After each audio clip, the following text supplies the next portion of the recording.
আমাৰ প্ৰাণৰ শিল্পী জুবিন গাৰ্গৰ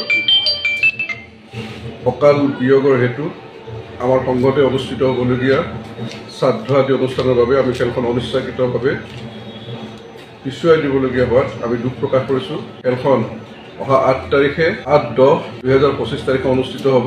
আমি সমূহ ৰাইজৰ উপস্থিতি একান্তভাৱে কামনা কৰিছোঁ। পুৰণি ছ'চাইটি যে আমি অনুৰোধ কৰিছিলোঁ যে আমাৰ দুৰ্গা পূজা মন্দিৰ নিৰ্মাণৰ কাৰণে আমাৰ কিছু ধনৰ আৱশ্যক। আপোনালোকক কৈছোঁ যে আমাৰ দুৰ্গা পূজাৰ নামত এখন আপোনালোকে উপহাৰখন খেল আয়োজন কৰক, যাতে সেই উপহাৰখনৰ জৰিয়তে আমি কিছু এটা লাভাংশ পালে আমাৰ মন্দিৰ দুৰ্গা মন্দিৰ শ্ৰী শ্ৰী দুৰ্গা মন্দিৰ বনোৱাত আমাৰ সুবিধা হ'ব। কিন্তু দুখৰ বিষয় যে একচুৱেলি এই খেলখন 24 তাৰিখে আছে। 24 তাৰিখে যিহেতু আমাৰ বিখ্যাত শিল্পী আমাৰ জুবিন গাৰ্গৰ অকাল মৃত্যুৰ কাৰণে 24 তাৰিখে খেলখন তাৰপিছত 4 তাৰিখেও খেলখন হোৱাৰ কথা আছিল, কিন্তু 4-5 তাৰিখে আমাৰ দুৰ্গা বজাৰ কমিটিৰ জুবিন গাৰ্গৰ বিষয়ে দুখন আমাৰ আলোচনা চক্ৰ আৰু শ্ৰদ্ধাঞ্জলি অনুষ্ঠান আছিল।